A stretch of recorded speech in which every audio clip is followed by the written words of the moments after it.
Think about your favorite TV channel, traditional TV that is, with a schedule of programming that keeps you coming back again and again. This consistency is what you should aim for with your YouTube videos. When you're setting your goals, create one for frequency. You want to set expectations for your subscribers, and you want to have recent videos for individuals who stumble upon an older video to turn towards. You want to be as consistent as you would be with any friend you ask to go to coffee. If you tell your friend you're going to coffee every Wednesday afternoon at 4 p.m., then you should probably be there. And if you don't show up, you should probably let them know. But if it's something you're committed to, and you know your relationship is going to get better every time you show up, then show up.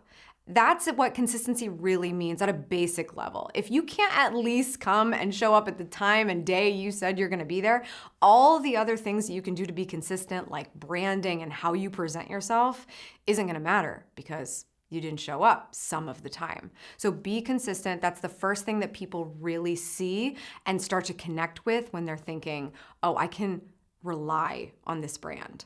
You also need to consider how your content maps to what your buyer wants. And that's the tricky part because you know your product, but it's not as easy to understand how your audience wants to learn about that product or service. So I've recently worked with a company that makes garbage disposals, and they're amazing garbage disposals. They can like chew up and spit out anything. But they kept trying to make the focus about, look at how epic this garbage disposal is. But there is no such thing as an epic, beautiful garbage disposal. It's supposed to go under the sink. What's cool about a garbage disposal is when you don't see it and it just works perfectly every time. But because they're authoring this product, they so want every piece of the content to be this like beautiful photo of a garbage disposal. And it's like, no. It's the same thing happens with individual influencers. If you're a travel blogger and you think it's all about you rather than sharing the experience for other people, you're probably not going to be successful unless you're just so ridiculously aesthetically charismatic that people just don't care what you're doing. But that's very few of us, unfortunately. So I think, setting aside the vanity, seeing how other people actually see you and what sort of utility they want out of your content matters a lot. Because people throw around like quality of content, but what does that mean? No one really knows. So it's really just being objective about what you think your audience wants, doing little experiments, learning, and then adapting and incorporating the results. Spend some time figuring out what resonates with your audience. In the end, what resonated with the garbage disposal audience were videos that demonstrated all the crazy things that could go into it and be disposed of easily, like eggplants and 3-foot-long gummy worms.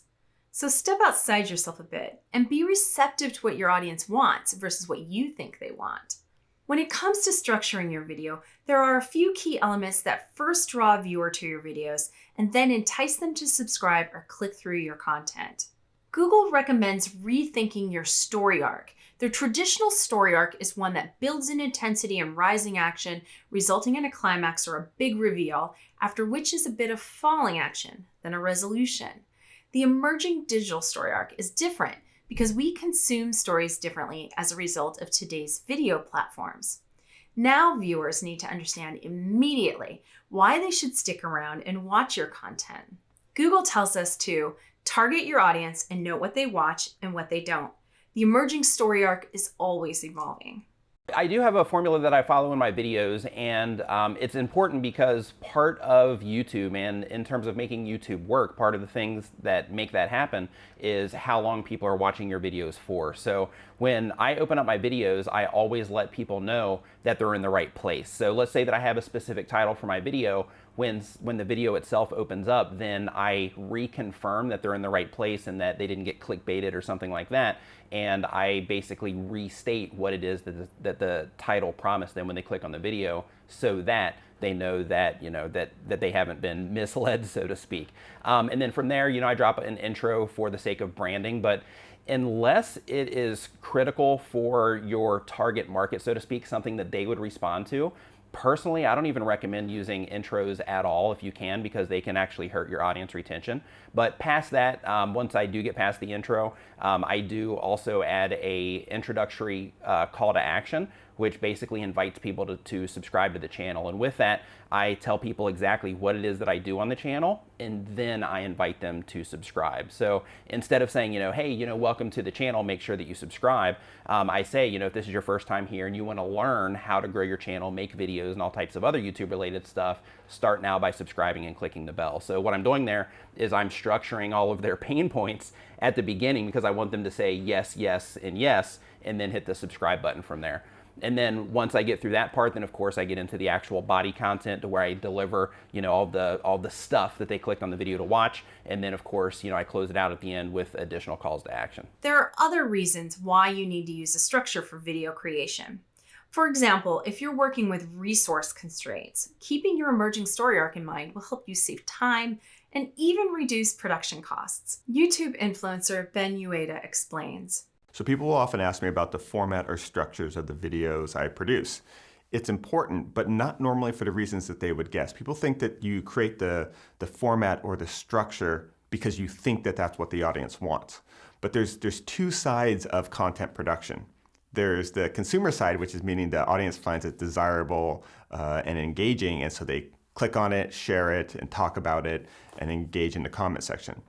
But that's not why I'm creating a structure or a format. I'm creating it to keep my production costs and times low. So structure and format makes it more on the supply side. You got to treat this like a product, and that's what content is these days. So it's not just about making the most desirable content. It's making it in a time-efficient, resource-efficient manner. And so that's why format and structure is important. So an example is, early on I found me talking on camera makes me a little bit self-conscious, and I would have to do a lot of takes, because I'd be like, little things, like even just the way like my facial expression when I said that word just seemed odd, or my eyes went over here. And I found that I was doing multiple takes. So I changed the format to reduce the amount of time, and I switched to voiceover. And for then, it made it really easy, because I felt like I was just building stuff or designing stuff and no one was watching. And I could just post-rationalize in with the voiceover later. So the structure was about efficiency of production, not guessing at what the audience wanted. Preparing your video is important. You'll need to plan the story you want to tell ahead of time. Then you will need to determine your filming location and how props and visuals may fit into your overall story. One thing that may surprise you is that scripting might not always be necessary. Speaking without guiding notes gives you the opportunity to talk to your audience directly. Engaging with your audience as though they're standing right in front of you can bring life and authenticity to your videos that a scripted video certainly can't. That's not to say that scripts aren't helpful. We certainly use them a lot at HubSpot Academy, but it might be worth testing to see how effective you can be without them. You can also take advantage of YouTube cards. Cards enable you to add calls to action to your video. Cards can include images, links, polls, and downloadable content. This gives you a lot of options for your video marketing campaigns. However, it's important to note that you can't include links until you've hit the 1,000 subscriber threshold. You can add up to 5 cards per video, and there are 4 types of YouTube cards. The first is video. Use this card to highlight one of your other videos. Then you can use the playlist. Use this card to highlight a playlist. There's channel. Use this card to promote another channel. For example, if you're a brand with multiple channels, you can cross-promote. Next is link. You can use this card to link to an approved website off of YouTube. Note, you will need to authenticate your website to be able to link to sites off of YouTube. Use end screens to close out your video to boost subscriptions and watch retention. This places an overlay on the end of your video where you can add a subscribe button. You can also use this overlay button to direct people to your other videos. So when it comes to how you actually structure your end screens, personally, I recommend that you have the end screen element showing on the screen while you are still on the screen. And the reason for that is because as soon as the video ends, as soon as there's an indicator, you can do it verbally sometimes as well, but as soon as there's an indicator to where people say, okay, the video is done, then people are going to start leaving.